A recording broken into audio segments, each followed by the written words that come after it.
end policing as we know it. Off the charts violence in New York City. 11 people shot in just 8 hours on This is Sunday. about the police officers who every single day put on that uniform and they run towards danger when we run away from it.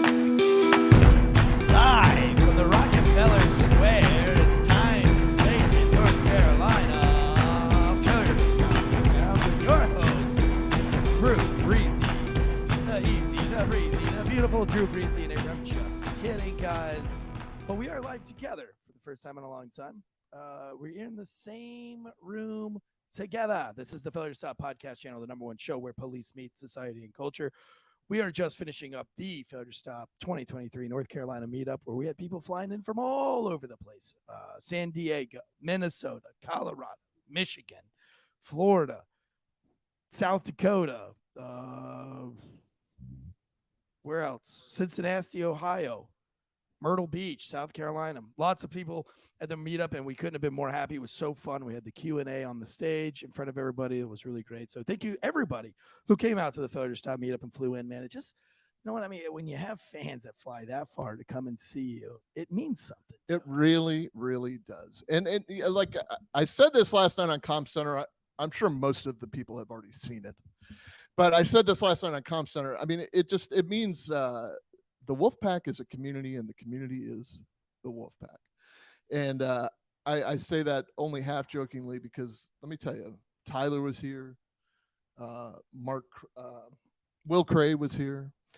To all the people that were here, look, David is here.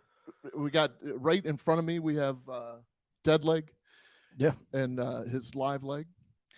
And listen, we had just a big party. It was a great time, and it's just like this synergistic feeling of these people are so down to earth, and we're just so appreciative of them being here, and then vice versa. I think that they got the vibe that we are just normal human beings, and we want to kind of hang out with them. Yeah, got to enjoy a really nice baseball game last night. Couldn't have had better weather. Weather. It was great. So tonight's show is brought to you by ghostbed.com/Wolfpack. That's ghostbed.com/Wolfpack. Sleep so good, it's scary. Right now they're offering 50% off of Ghost Bed bundles. This is what we preach at every show.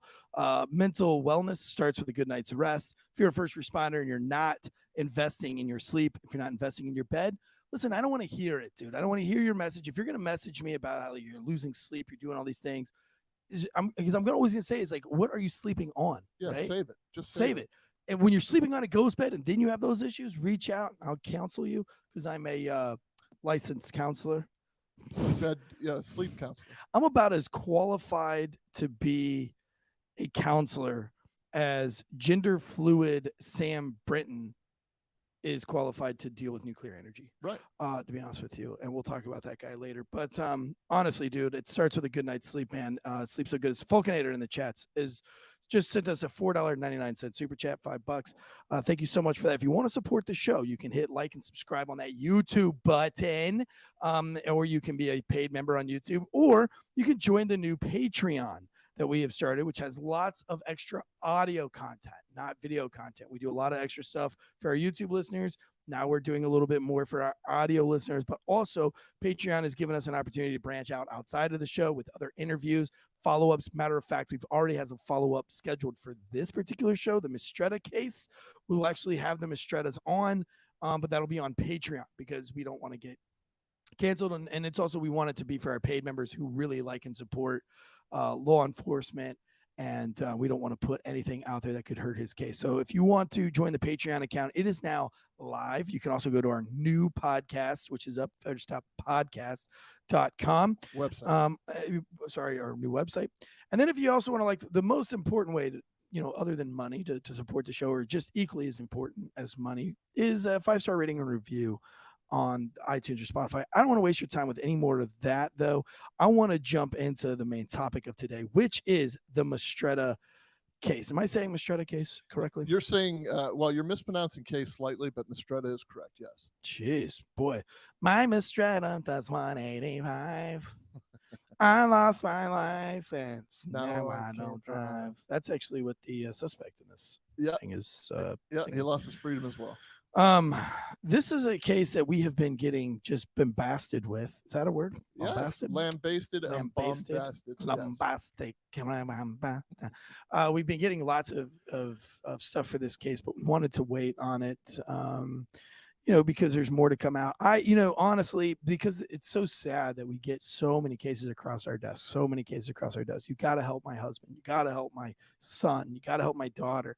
That we just can't go through all of them. And sometimes we do go through them and we're like, geez, well, that doesn't really look good. But this case, when you see it, it's almost unbelievable because every single good officer has done exactly what this cop has done. Not once, not twice, not 3 times, but probably dozens, if not tens of dozens of times, which would be hundreds of times. Sure. I know I've done it. I think escorting somebody to the ground aggressively. Now, I write about it in my book, Drew. I call it friendly and violent. Mm-hmm. Sometimes you have to be friendly and you have to be violent. But you can be friendly and violent at the same time, meaning that if you're going to do a search warrant or you're going to come in contact with a drug dealer, sometimes, right? Not all the time, but sometimes drug dealers tend to carry weapons to protect their drugs. Yes. You know what? I was thinking on the way into that, okay, so there's no room on the use of force continuum for the level of charge that you're about to arrest somebody for. So if you've got a murder suspect in hand, and you don't know that they're armed and dangerous, there's got to be somewhere in the universe some kind of thought pattern that this person that I have in custody has nothing to lose. They're going to prison for the rest of their lives if they're convicted, or they're going to die if they're convicted by some lethal injection or whatever. So it's not a matter of like, let's just treat them with kid gloves and give them a good hug and a pat on the rump, and then we'll ask them if we could put handcuffs on them. No, some of that goes out the window, and it's maybe a dust off and apology later, but you've got to act pretty quickly because you don't want to be the next victim. And people don't understand that about law enforcement officers or traumatic responses or whatever. I mean, I think the general public takes that for granted. We put bad people away and we put bad people in prison for a long time, but it all starts with an initial arrest from a guy like Eric Tansey out on the street who does a simple traffic stop, and next thing you know, he's got a murderer in handcuffs. Yeah, lowering somebody to the ground is a lot different than slamming somebody to the ground as well. Words do matter. They don't matter in 2023, though. We can say whatever we want. The news can say. What's funny about this particular case, nothing's funny about it, but what's interesting about it that makes me smile is, it doesn't make me smile, but it makes me cynically laugh inside. How about that? Is that when the news reports on this, they show the video of what's going on, and you can see that the man is not being slammed under the ground, but the news is playing the video while simultaneously saying, and he is being accused of where he slams the gentleman under the ground. And they continue. Every news outlet says the word slams. Graphic content. There's about to be some graphic. We're going to show you some graphic content. So please make sure you shield your eyes. They play the content, which we're going to play for you right here. And I'm going to prove it to you. I actually picked the best one that's more sided with the officer than all of them, which is Fox News. But they are the only ones, and they're not even really, they don't even really do a great job of it. But one of the news broadcasters, I think it was like for CNN or was it New Times Post or Times Post or whatever it was? I can't remember. But yes, at the end of the video, they show the video, which we're going to show you the video here. It's very anticlimactic. It's almost boring, right? It's almost so routine and so textbook that it's really shouldn't be worth playing to you. At the end of this video that does not spark any emotions or anything. There's no arousal involved. Nothing. The newscaster says, "Oh boy, that was hard to look at." What was hard to look at? What was hard to look at? Because I literally see I see shit like that every single day. Like, I've laid hands on my kids harder than this guy did this. It's crazy. The words that they choose to use in the media for this case. You know what else is hard to look at is the face of the victim in this case, who you can't find it because and you'll never find. Well, they've been right because he's lost his face. But the face of the victim in this case, who was so unrecognizable that they initially thought that he had been shot to death, that he had been shot in the face by the suspect that Officer Mistretta had pulled over. Right? Yeah. So let's That's unrecognizable. That's unrecognizable. Yes. Because there are no real victims. True. The victims in all of these cases do not fucking matter. The Michael Brown case, the victim didn't matter. The real victim didn't matter. Breonna Taylor, all the victims that were killed by her boyfriend in drive-by shootings, or all the drugs, that fentanyl overdoses, none of that matter. None of the real victims matter. Matter of fact, in the non-binary gender fluid Sam Brighton case, nobody cares about the victim and what luggage they lost, or thousands of dollars of victims that they lost. None of that matters. But I'm going to play for you real quick the news article on this case, and then we're going to go ahead and break down the entire case. So just here we go. 17 News at 10 starts right now. Continuing coverage tonight of a West Michigan police officer accused of excessive force. Matthew Mistretta used to work for the Hartford Police Department. He is now charged with assault and battery and misconduct in office for an arrest made back in August 2020. He spoke exclusively with Fox 17's Julie Dunmeyer today, saying he wants to share his side of the story. Julie. Aaron, Matthew Mistretta moved out of state more than 1,000 miles away, saying he can't find a job in Michigan anymore because of these charges. Mistretta underscoring that he didn't kill anyone. Instead, he believes the person he arrested is the killer here. This video that landed former Hartford police officer Matthew Mistretta here in South Haven Court, facing years in prison for the way he arrested 21-year-old Lauro Espino. The reason that I'm telling my story is because I have nothing else to lose. Total cumulative charges are 7 years. The AG's office says Mistretta slammed Espino to the ground during his arrest, also saying Espino was already in handcuffs. The state compares this action to the way George Floyd was killed in Minneapolis, Minnesota. Mistretta says that's where he draws the line, claiming he wasn't anywhere near this man's neck. So for those of you who are at home or just listening, and 99.9% of our followership is listening, but we do have lots of people in the chats on YouTube, so we really appreciate that. Imperial Girl, Nijkin, Thick, Huma Dog, Tanner, Sarah, Joseph Russo, Red. Thank you guys for all being here. But in this case, painting the picture for the audio listeners, what happens here is that he puts this gentleman in handcuffs, and so let's paint the entire totality of the story. What happens first? Let's start with the traffic stop. Okay, is that my cue? Sure. The traffic stop is Matthew Mistretta. Like, if you want to go back, let's talk about Let's talk about Matthew Mistretta for. By the way, he is a handsome man. Yeah, he's a handsome devil. Let me show a picture real quick of this guy. I don't want to paint the wrong picture. He could be a handsome angel. So look at him. He's a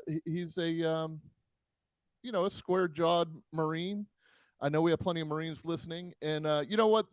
This whole thing, this whole trial of his, is testament to probably his Marine training, because they are fight to the death for what's right, and fight to the death for freedom and for the United States of America, and he understands that he took an oath to support and defend the Constitution. So that's just my opinion. Matthew Mistretta grew up in like Sparks, Nevada area.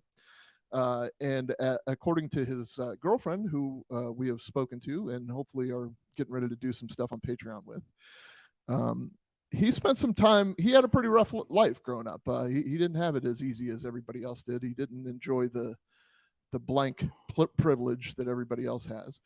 He was homeless for a while. I think I remember something about abuse, but maybe not, and I don't want to downplay it, but I also don't want to talk about it if it didn't happen. He so spent some homeless nights as a youth, and at age 18 enlisted in the United States Marine Corps, which was not too the recency of military action and him volunteering to fight for his country, I think says something. He got out of the Marine Corps and at one point was a firefighter. He did some time working as a firefighter while he was waiting to be a police officer. He was a part-time police officer in this place known as Hartford, not in Connecticut this time, but Hartford, Michigan. And so there was a traffic stop he conducted on an alleged drunk driver one night with another officer from another jurisdiction. As they pulled these guys over, they saw that the driver was pretty intoxicated. There was a passenger in there that was scared to death. And the driver wasn't wearing any shirt. It was just like, oh boy, here we go. In the midst of the traffic stop, right in the middle of the traffic stop, the other officer from the other jurisdiction gets a call on the radio that says, there's been a shooting or some type of murder or some type of significant investigation, enough to warrant him to leave as the backup officer and go up the road and go investigate. While he's there, so he leaves Mistretta alone. He leaves Mistretta alone. With two people in a vehicle. Two people in a vehicle. One we know is intoxicated, so he's got a handful as it is. At some point, there's radio contact between those two, the officer that was just at the scene that's now at the murder scene, and Mistretta. Let's talk about the radio traffic really quick. Okay. Because I find the radio traffic very interesting. Now, Mistretta will say in an interview that I was able to listen to, is that he remembers the radio traffic being like, hey, we have a murder and you have the suspect. He shot the victim in the face. Yeah, you have my shooter up there. You have my shooter up there, and he has shot this guy in the face. Those are the words from Mistretta. Now, Mistretta says, I believe it was something like that. However, they have never let me listen to the radio traffic. They're in trial now. He still has not heard the radio traffic. Yeah, the issue with that is, so the driver, by the way, was covered in blood, or not covered in blood. There was blood. And he had no shirt, and he was... Yeah, had blood on him. The issue with that is he definitely made the right traffic stop. He had a murderer in his grasp. Right. This is like when Timothy McVeigh got pulled over. Exactly. The cop pulled over somebody for a broken or for a front license plate violation, and he has the Oklahoma City bomber. Yeah. You know what I mean? Couldn't be more picture perfect. Yeah. Couldn't be more heroic. So the officer that's at the other scene, who still thinks, by the way, this guy's messed up so bad that his face is gone and he thinks he's been shot in the face. He says, you have my shooter, or something to that effect. They haven't let him listen to the 911 calls because the guy that he has in custody is now facing some type of murder charge. Therefore, it's evidence in the predominant case, which would be some type of murder charge. And it doesn't even look like it's going to be some kind of murder. It looks like it could be first-degree murder because it looks like he was already convicted. He was already convicted. Was he convicted of first degree or no? He was convicted of driving under the influence involving death. But it was a fight, and then he retrieved a vehicle, and then went and drove this vehicle into this dude's face into a post. Yeah, is what happened, and that's why his face is unrecognizable. Speaking of unrecognizable faces, Red is in the chats. I know we discussed her in length this week during my book. And then yesterday on Com Center, we got to talk a lot about Red as well. So it looks like she's in the chats. I've never seen her in the chats before, but just fucked up faces made me think about Red. So I just wanted to give her a quick shout out. Thank you. So this guy, it comes out over the radio as a murder, and that happens all the time. Yeah, because we're not perfect, and we can only go off of what the crime scene shows us on its face. But if I have my friend Drew, and he's on a traffic stop, and I leave him, I'm already not happy about leaving him on a traffic stop. But I get it. There's some shit that's going down. Drew, you're going to have to be a big boy and handle yourself. And I get down there, and I realize, holy shit, in seconds, right? Like, I'm going to see this dude with a really fucked up face. And my adrenaline's going to spike suddenly, and I'm going to go, this guy's been shot in the face. And then, hold on. The information that I'm gaining from from whatever witnesses are around that my own boy Drew is on the scene with these guys. So the first thing I'm going to do is I'm not even going to sugarcoat. I'm going to be like, Drew, hey, buddy, those two dudes you're with fucking just shot somebody in the face. Now, Drew, his adrenaline is going to spike. And we've talked about what adrenaline can do. It can hurt you, or it can benefit you. But lots of things physically, emotionally, psychologically happen when adrenaline raises through the roof. Now, a guy like Mistretta, who luckily has 3 combat rotations in Iraq, right? He's probably a lot more used to adrenaline rushes than some other folks. And so he deals with this pretty well. He handles his own. He handles his business like a Marine, like a man. and he pulls the gentleman out of the vehicle and he handcuffs him. He gets him to the back of the car, but it's not over because you still have another man in the car and you're still alone. And just because somebody's in handcuffs does not mean for 1 second that they can't run. Not only can they not run, but they can run and jump off of an overpass, jump in front of a moving car. This dude's about to go to prison, potentially for life, for murder. There's no telling what he may or may not do. And you don't know that as an officer. And by the way, you still have some adrenaline going through your veins, because how many times have our listeners, how many times have you talked with a murderer face to face by yourself that hasn't been caught yet? Could you imagine? No, that feeling? Well, yes, I can imagine. I mean, I've been there. I've done So it. Right. But, I mean, as a civilian, like you have no idea before you became a cop. No. You remember the first time you were face to face with a real murderer? I would It's remember different. I It's the remember first time you're with a stolen car. Yeah, I remember the first time I was face to face with an arrest. I can tell you the name of the girl that I arrested the first time back in 1995, I think it was, and she was arrested for trespass after warning, and I'm still a little bit shaking from that. You know what I mean? Like it's just like it comes easier as you go along, obviously. But We got a fake person in the chat, Gina Mistretta. We know she's fake. We know she's a bot because she says he was a Marine. Once a Marine, always a Marine. Yeah, look, Gina. Gina I'm just Mistretta. kidding. She's not a bot, but She is the mother of the defendant. And oh, is she really? Yeah. Oh, I thought somebody just changed the name to Gina Mistretta. No, so we're happy to have her here to and just to understand that our thoughts are with her. I know that there's some proceedings. I know that they shut off the proceedings this morning, according to what she just said. I also have been in contact with his girlfriend, so I think that I don't want to jinx anything. There's some activity going on in the courthouse right now. That's the other part of that is for our listeners and audience to understand. This dude's currently on trial.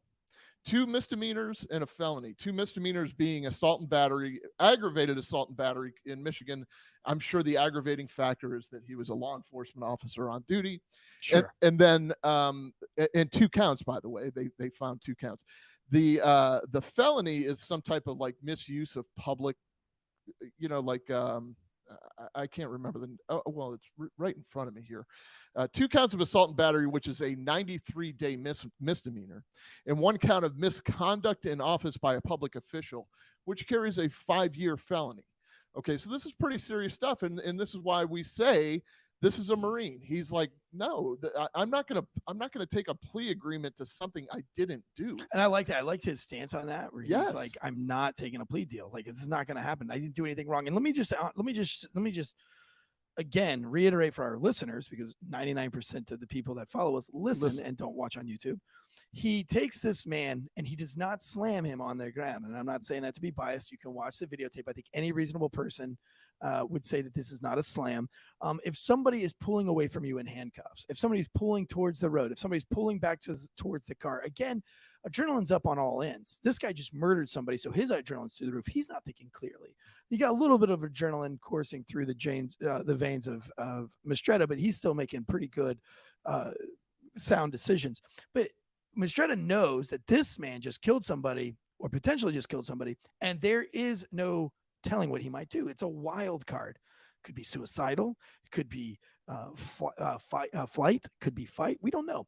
But at some point, this man starts to move away from Mistretta. Mistretta says, I'm going to put an end to this right now. And again, I want to talk about friendly and violent, because I think I used to teach this to my rookies, that you can be friendly and violent at the same time. And it's important to be friendly and violent. And when you're doing a search warrant on a house and you knock on the door and it's for drugs, and if you're going to do like a search warrant, but it's a knock and the person actually opens the door, at that time it's important to be friendly, because they just opened the door on the search warrant and they haven't done anything that makes it to where you should be hostile towards them. But at the same time, you have to be aggressive, because drug dealers often carry weapons. There's often ambushes. Lots of things can go wrong, and you don't want to be that guy.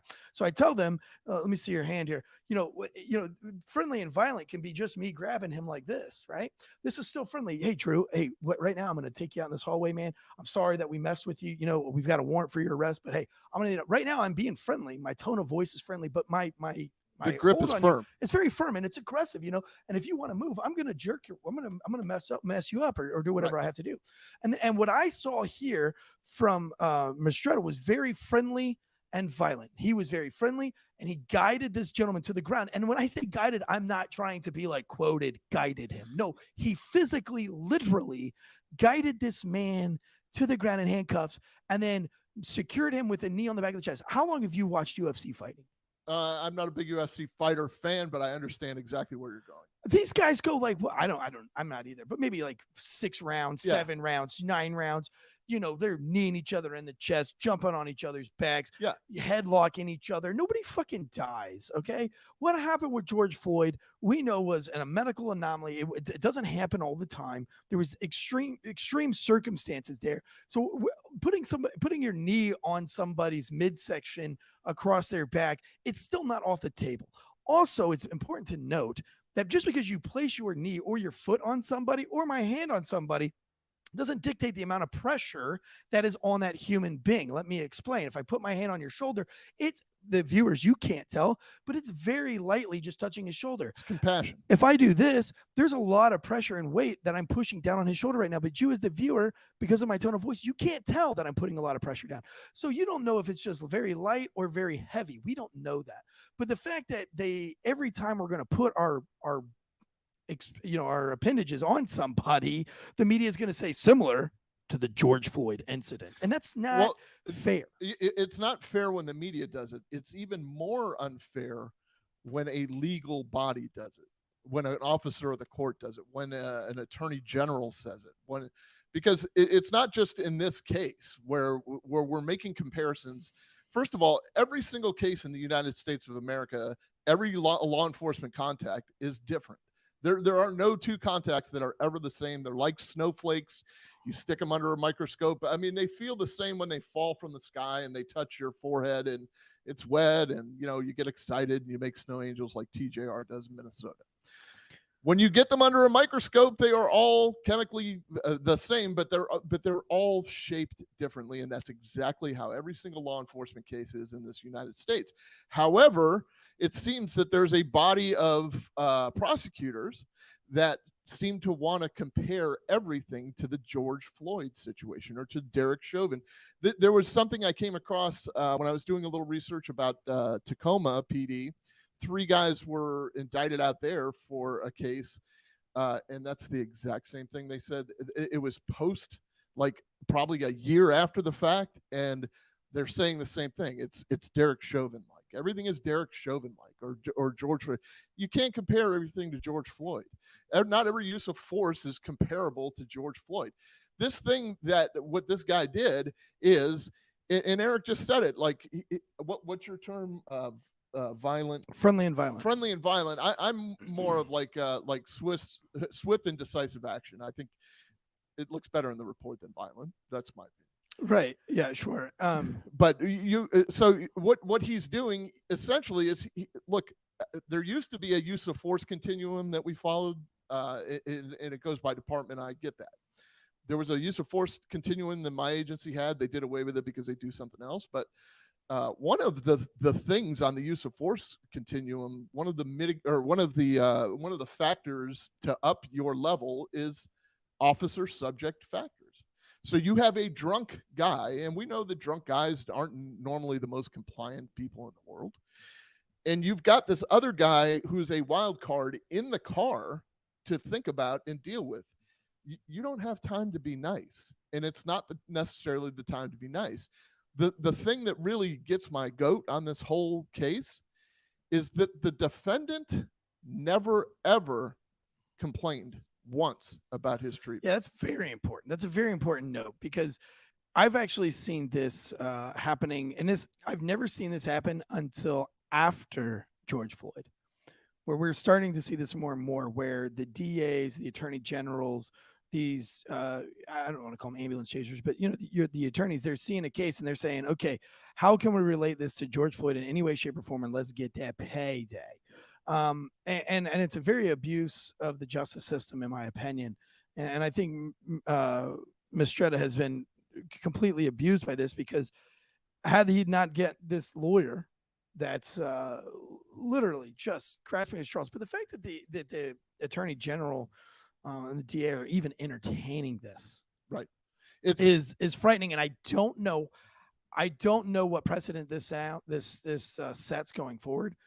I'll tell you what, it's not good for law enforcement. No, let's talk. Not good for recruiting. Let's talk quickly about how they came about this case. I mean, this wasn't a complaint from the defendant. In fact, Mistretta defended the defendant. When the victim's father showed up to the traffic stop and wanted a piece of that defendant, Mistretta had to protect him. This is not the behavior of somebody that wants to George Floyd somebody, if that's what you want to call it. Oh, wait a minute. So he escorts a man to the ground, doesn't punch him, doesn't kick him, doesn't slam him, doesn't drive his knee onto his back for 9 minutes. He doesn't do any of that. Matter of fact, he picks him up off the ground, dusts him off. And then when the father of the deceased wants to fucking take revenge on him, the Marine defends him? Yes. Jeez, boy, I hope this guy gets buried under the jail. Real threat to society. So anyway, the whole, so you would think, like that's a pretty grainy body cam video if you saw the video if you're a YouTube watcher. I mean, you can look it up for yourself if you're listening to this, but that's a pretty grainy video. You might think, what's wrong with their body cam? Oh, there are no body cams at that agency. You know why? Because there's an officer by the name of Mistretta who is in the process or had already. Sorry, I was trying to mute it. That's all right. Sorry about that. We'll move it. I thought I could play that muted, but I guess I cannot. I got it. I figured it out. So this guy Mistretta actually wrote the grant for body cameras for his agencies, probably to protect himself from situations just like this. The grainy stuff that you're seeing on your screen now, if you're watching, is from a bystander. That's how this public integrity unit, or whatever they call it, from the Attorney General's office got the complaint. It wasn't from the person that was allegedly slammed to the ground. I mean, it's not allegedly. He was slammed to the ground. Although my term is alleged, like he was escorted to the ground for his safety. I think that's what they write in reports. It's not necessarily always true. But listen, how about this? I made mention of our use of force continuum at the agency I worked at. I made a reference to the fact that there was officer subject factors. I made reference to the fact that Mistretta was in the process of trying to get body cams for his own agency. So you got to wonder, what did their use of force investigation tell the world, Eric? I mean, what do you think their use of force SOP said about his force? It probably met the criteria. Well, you would think that, but they didn't have a use of force SOP. Wait, what? So they had no use of force SOP. Hold on. You're joking. What do you mean there's no use of force SOP? There was no continuum? Just everything that I have heard or read about this case, there was no use of force procedure to say that he violated. You just couldn't find it. So, no, I wish I could say that. What? There was no use of force procedure that he violated. He was cleared, which is, again, the mystery of this whole thing. We're talking about a year and a half, I think, or something to that effect. It was an August to May situation. A year and a half later is when he was convicted. I mean, I'm sorry, not convicted. God, I hope I'm not jinxing anything. Is when he was charged by the Attorney General's office. A year and a half later. So they're letting this guy be a cop the whole time. There's no issue. Everything's fine. In fact, he got a pat on the back from his administration, and rightly so. He caught a murderer. But he wasn't in violation of any SOPs because there was no SOP that governed that. So, Right. I'm getting the impression that this was a township police department, that there's not, a robust IA, there's not volumes of SOPs. Maybe they just go by what, the state police use or whatever. I'm just speculating. But there was no specific SOP within that agency to say that he violated it. Even if they did, he would have been cleared, or else he would not have been on the street for another year or so. No, we played the video several times, and for you guys that are listening out there, I encourage you to go look at it. You can take my word for it if you'd like to. I don't have any real reason to lie for you. I don't know Mistretta. I'll be honest with you. I don't like a lot of things that's come out of Michigan. Basically, my old partner Red, she was from Michigan. My old partner Mike the cop from Michigan. Just not a big fan of Michiganders. never really met one that I really like and trust. So I have no reason to defend Mistretta. By the way, all you Michiganders, I'm fucking kidding. Obviously, it's a joke. Relax. It's a joke. I would never go there, but I still like people from Michigan. And Mike is still my best, like one of my besties, and Red is still one of my besties. So relax. I just like to stir the pot a little bit, but I've got no reason to defend this guy. Mistretta, I don't know him. I wasn't a Marine. I was in the Army. So, you know what I mean? Like, I'm not the biggest fan of crayon eaters either. But what I'm telling you is I'm pretty unbiased when it comes to this dude. Don't know him. Don't care. But when I see the video, yeah, and I've seen it in its totality, I'm telling you, there's nothing that this guy did that not every single cop that's ever made an arrest has done at least once in their career. And if they've never done that in their career, they're not a real cop. They're probably secure. I would have to say that 99% of police officers across the country have done exactly that. Yeah.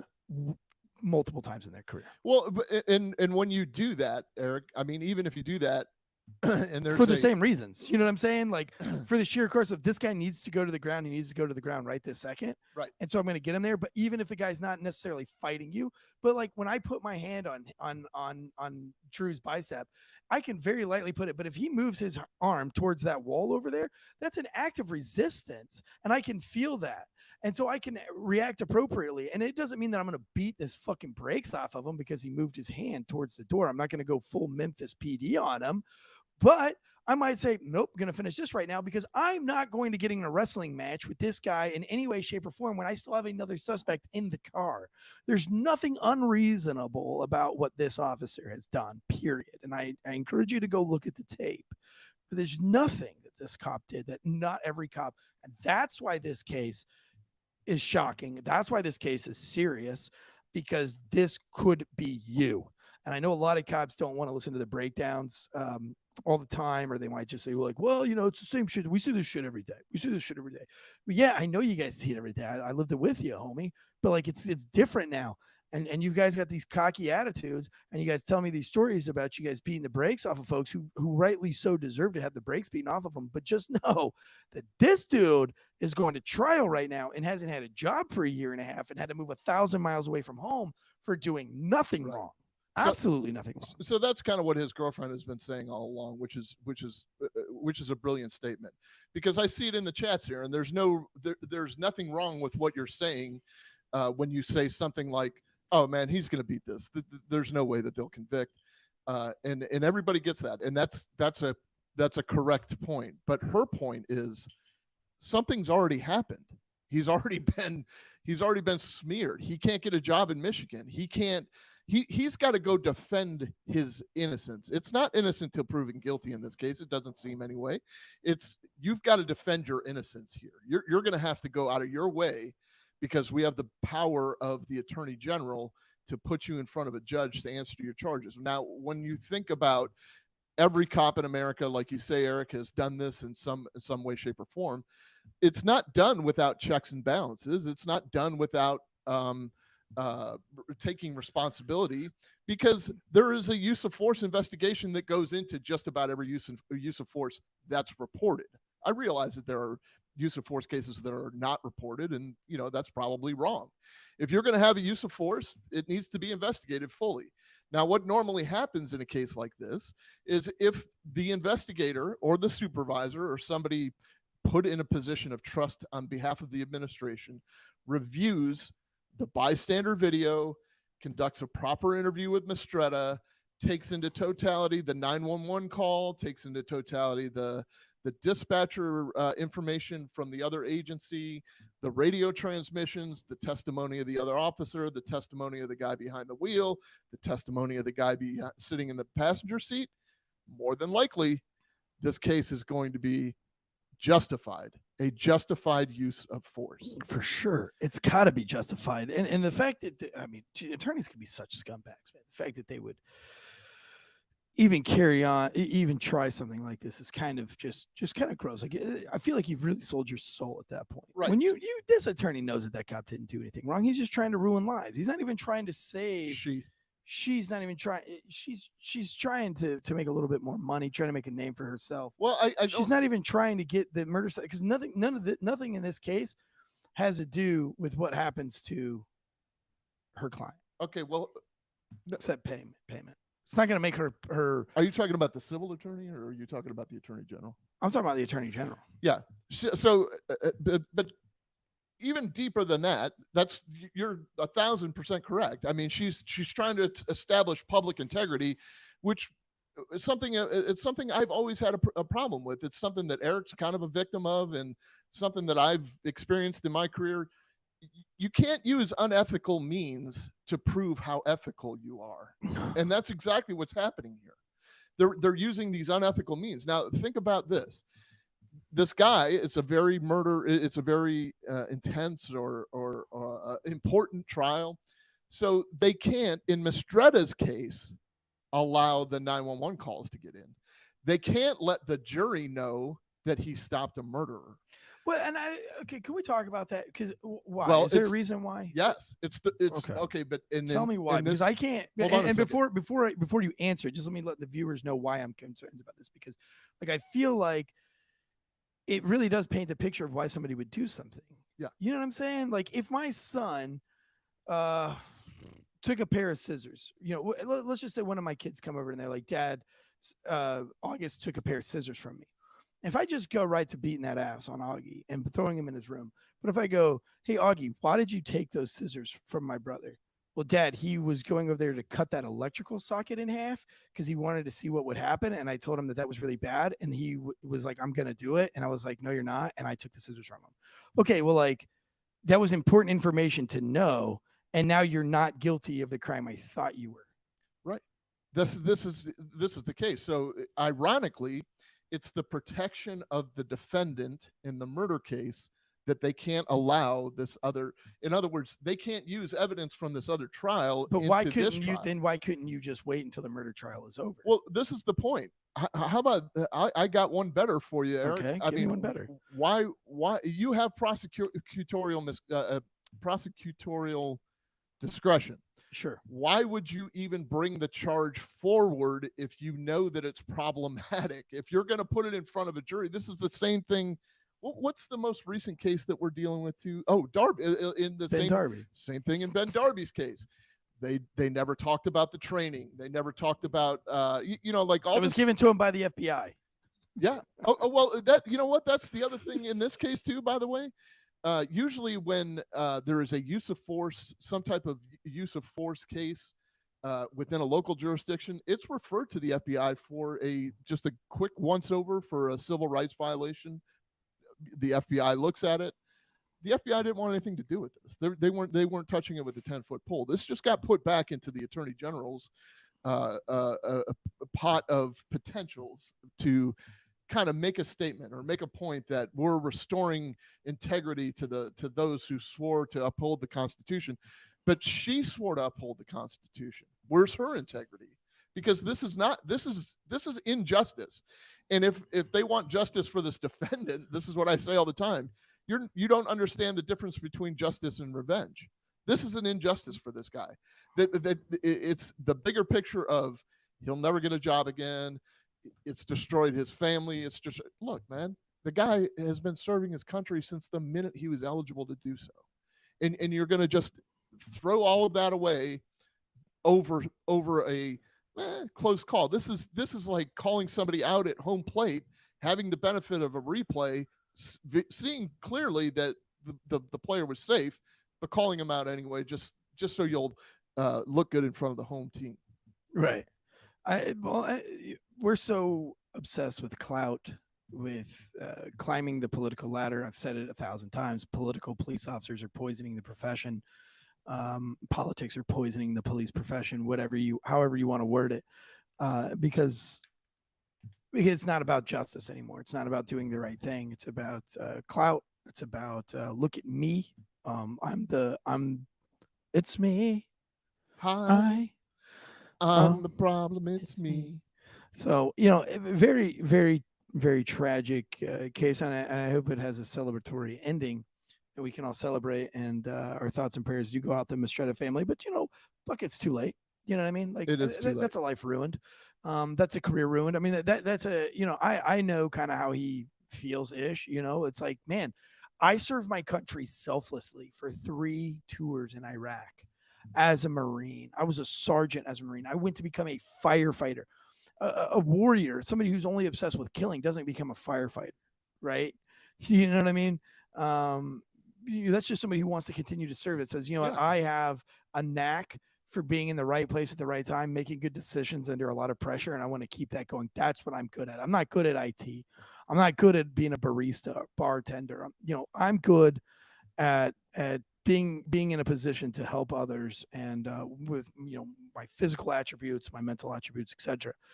So this is a man who's wanted to serve, and now he's fucked. Now the fucking world has fucking rammed that political penis right in his beehole. That sucks, man. That sucks for him, dude.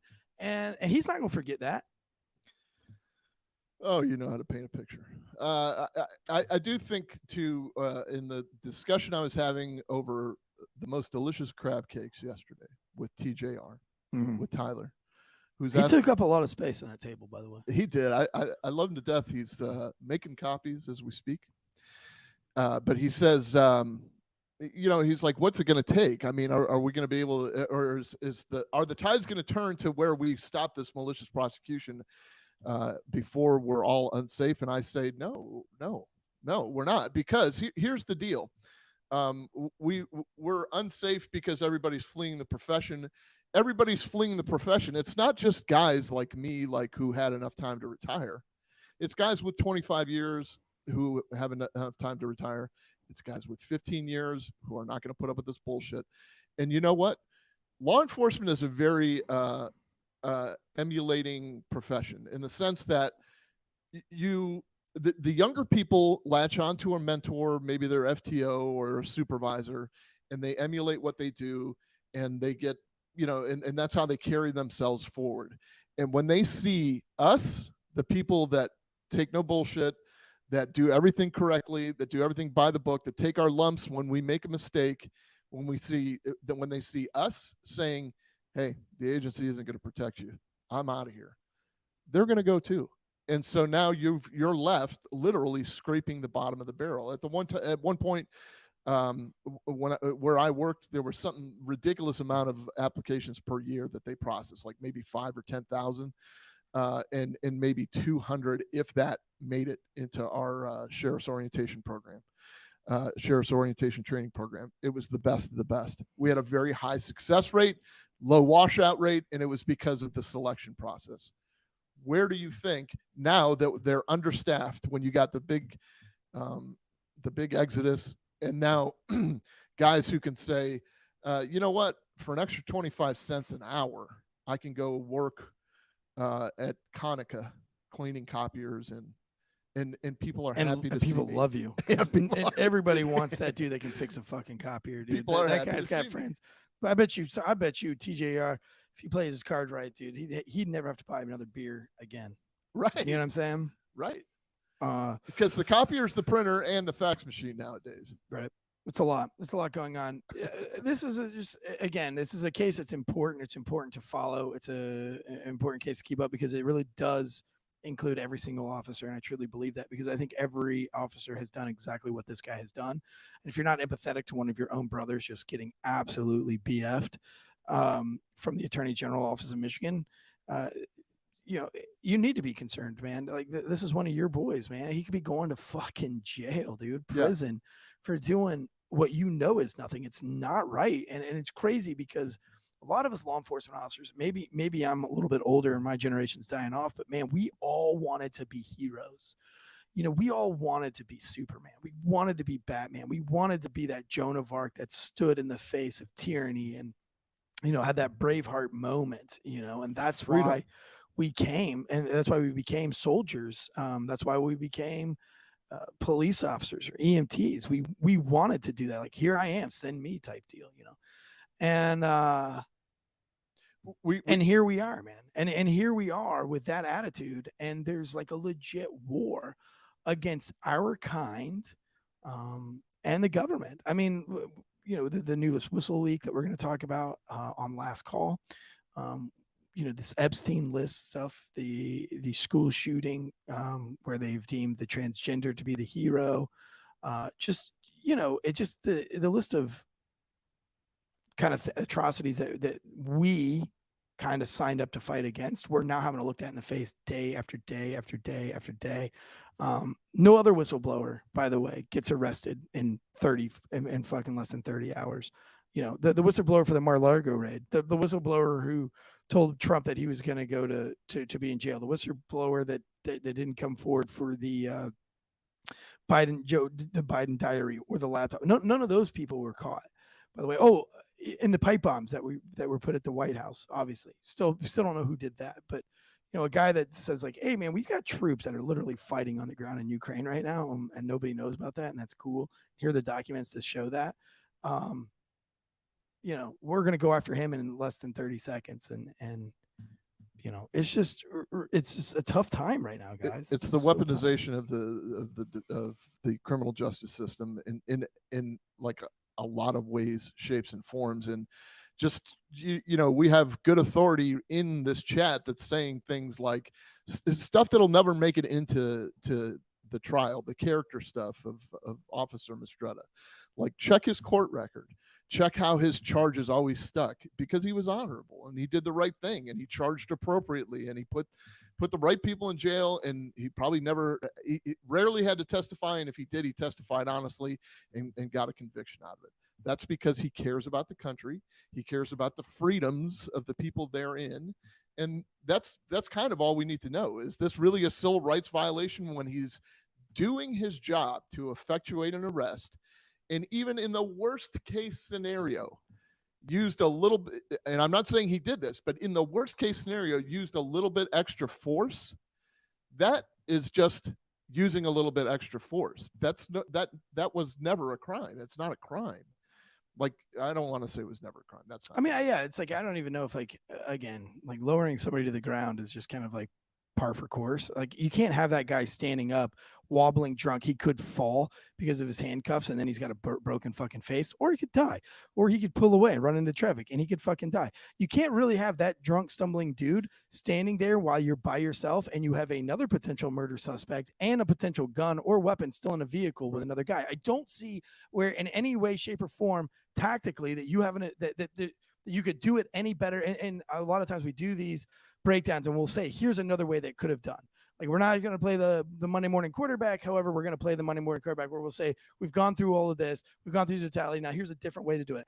I don't know that I can see a different way of how to handle this other than pull my gun out and hold them at gunpoint and say, nobody fucking move until like 8 more cops show up. Like, I don't know of any other way of doing this, and of course, if him lowering this guy to the ground is getting him hemmed up, imagine what would happen if he pulled his gun out and raised his tone of voice. So this is a really one of those cases that I don't have an answer for you. And that's sad, because that it's really bad for cops out there all across the United States who are doing this every single shift. Right. And this happens every shift, Drew. Do you know what? At some department right now, somebody is being escorted to the ground in handcuffs as we speak, and being detained or apprehended, whatever, right now as we speak.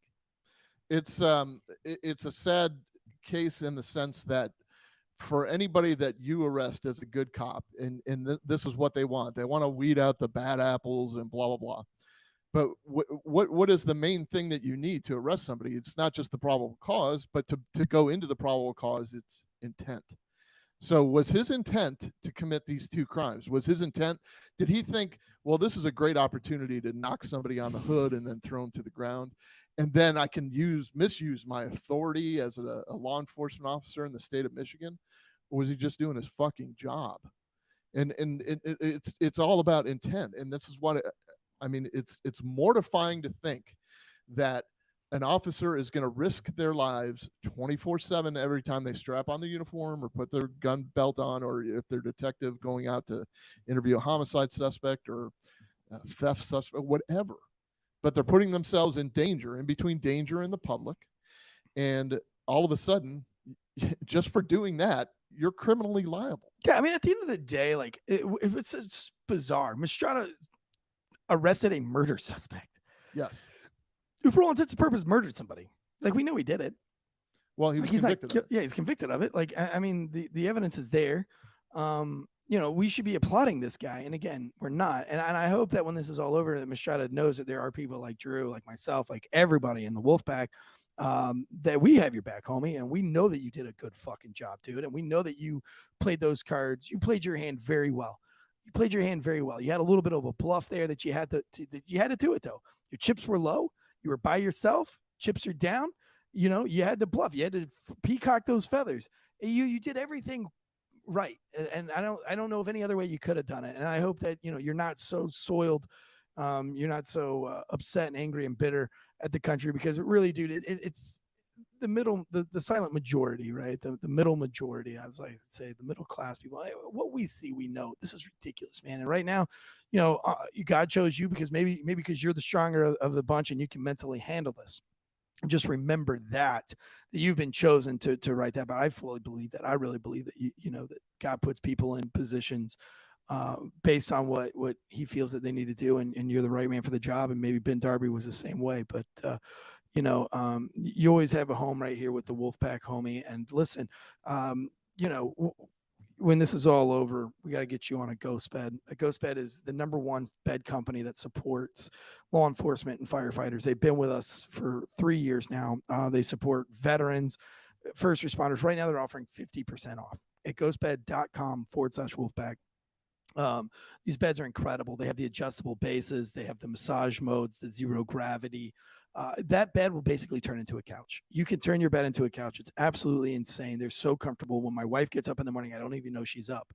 The ghost bed pillow is an addition that you cannot miss. You can't miss the addition of the ghost bed pillow. I just recently got the ghost bed pillow, and I'm like, dude, what the frick? Like, I've got the great bed. You got to have the great pillow to go with the great bed. So if you go to ghostbed.com/Wolfpack, that percent is actually 50% off. And then you can bundle things together for 40% off, 0% down, 0% financing. And that's if you have Marine Corps credit. Since there's a lot of jarheads in the chat today, even you guys could probably figure it out after all those Dodge Chargers and Challengers that you purchased right out of basic training. You still haven't paid off yet, even though you've been in for 17 years. Yeah, Brian Travis, that's for you, homie. Simplify. It's got a scoop hood, man. He's trying to figure out how he can refund that super chat. Brian's like, God, this motherfucker. Guys, if you also want more of this kind of content, but you want a little bit more gory detail, you can follow us on the Patreon account. Obviously, I think we're going to have Miss Mistretta, girlfriend of the Mistretta, on, if not himself on. We've had in the past Ben Darby's wife on, and hopefully we'll get Ben Darby on now that we've had him. But that'll all take place on Patreon, because we want to keep the regular 5 shows a week, the comedy show Comedy on Monday, Night Shift True Crime on Tuesday, Wednesday all the other news, Thursday Comm Center, Friday Breakdown. We want to keep all of that the same. So anything else that's extra is going on to Patreon. And then if you are a paid YouTube member, there's actually going to be a way that you guys, for a lot of that content, are going to be able to go in through the website, log in, and still see it on YouTube. But we do have to kind of have a thing for our audio listeners, because our audio listeners are adamant about, we will never go to YouTube. We'll never hit that like and hammer that like button or subscribe button, because we're podcasters, and this is a podcast and it has nothing to do with YouTube. So the audio listeners, which is again 99.99% of our followership, they want to have something that they can be a part of, and that's why we have the Patreon, which is all audio. Crockett Cassidy, I want to take just a brief minute, the last few seconds of the show also we have a promo code for Outbound Beef Jerky. They sent a bunch of beef jerky. This is a law enforcement officer that I served with, who's now making his own beef jerky. Actually, his Instagram is incredible. I did not know how beef jerky was made. I did not know how he makes it. He cuts all the meat himself, does everything. It's not processed. And he explains what processed means and how his is different. So you can go to Outbound Jerky on Facebook and Instagram and follow that and get those kind of stories. But former law enforcement officer making great beef jerky, 5% off if you use the promo code Wolfpack. And if you spend over $50, which gets you over 7 large packs of beef jerky, which is way cheaper than what you can buy in any grocery store, you get the free shipping. So that's really cool too. But the live chats here, we got some new paid members in the YouTubes. Crockett Cassidy says, Miss Mistretta, your son let me just put it right here. Your son has a ton of support through all of this, and we thank him for serving this great country and continuing to do so. John from Com Center says, I know, but everyone uses that language. Okay, I don't know what that is. Falconator, thanks for being in the chats. Davey, Deadleg Media, Gina Mistretta. Our thoughts and prayers go out there. Sorry, I thought you were a fake. I thought you were.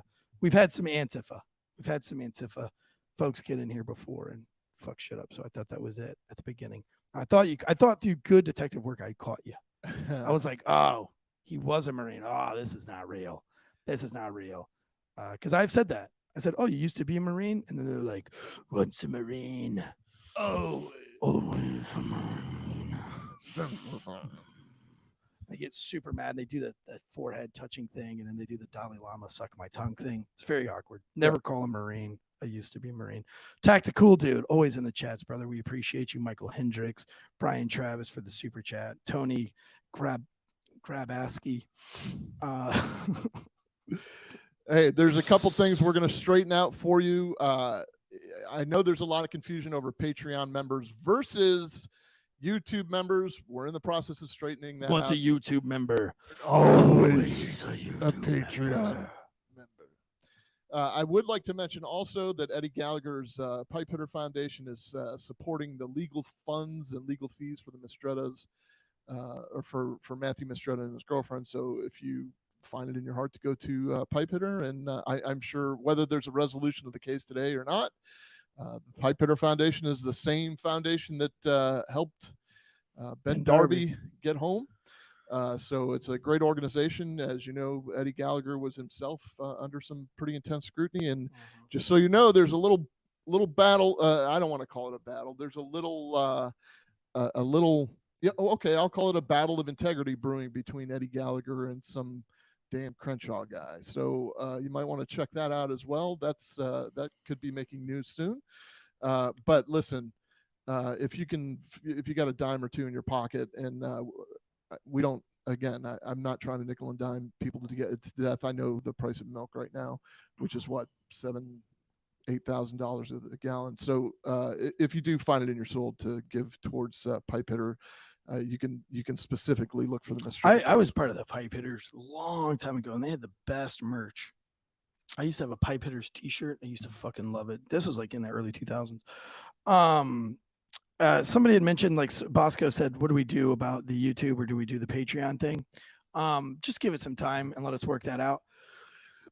I know that right now, everything that's on Patreon is audio.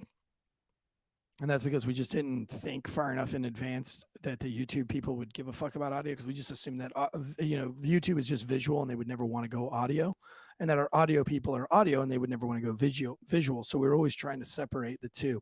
I believe that we are working out a way that we're going to link it together to where we can backdoor you into the website and give you, back access to the behind the scenes footage of those things. So I don't know. I mean, if you're more of an audio guy and you want more of the audio benefits, I would say switch to Patreon right now. But if you're more of a visual guy, just hold tight with the YouTube chats, because we're going to get the audio stuff that's on the Patreon to a visual way. We're just, we're still in our infancy as far as that goes. So just give us a little bit more time. Yeah, also, for those that went to the failuretostop.com, that website doesn't exist anymore. That company went out of business or folded in some way, shape, or form, and didn't give us any information, didn't tell us what's going on. We really have been, my calls aren't answered by that company. We had no idea how to even refund that company. That money doesn't go to me. There's no account that it goes to. I don't know where that money is or how it exists. Although that we do have the new website, which is failurestop.podcast.com. And we have now recently, in the last 2 or 3 days, figured out the Shopify information. And so we have started refunding people as they go. So do not go to that website, and we can't even shut it down. We're still trying to figure out how to shut that site down. But, we just got fucked by that company. That's the only way I can put it. And it has nothing to do with us. It never did. So, some people are like, well, I've written their customer service several times. I'm not customer service. We don't have customer service. So I don't know whose customer service it went to or how, because we don't have that. So, but those are things that we lived and learned through in the last 2 years, and we're fixing that up. Davey says, Tansey, if we need a website help, say the word But yeah, go to failurestop.podcast.com. The website is looking really beautiful right now. And Dead Leg Media's done a really great job on pulling that one out of his ass very quickly. But for everybody in the Wolfpack, Hydroman Blue, all you guys, everybody that showed up to the meetup, you guys are incredible. Thank you to Ghostbed. Thank you to Outbound Jerky, Drew Breasy, Davey J, Mur, whatever, 530. Dead Leg, Andrea was here. Just so many people. TJR, incredible. Just everybody. We couldn't be more thankful. So until next time, guns up. Giddy up.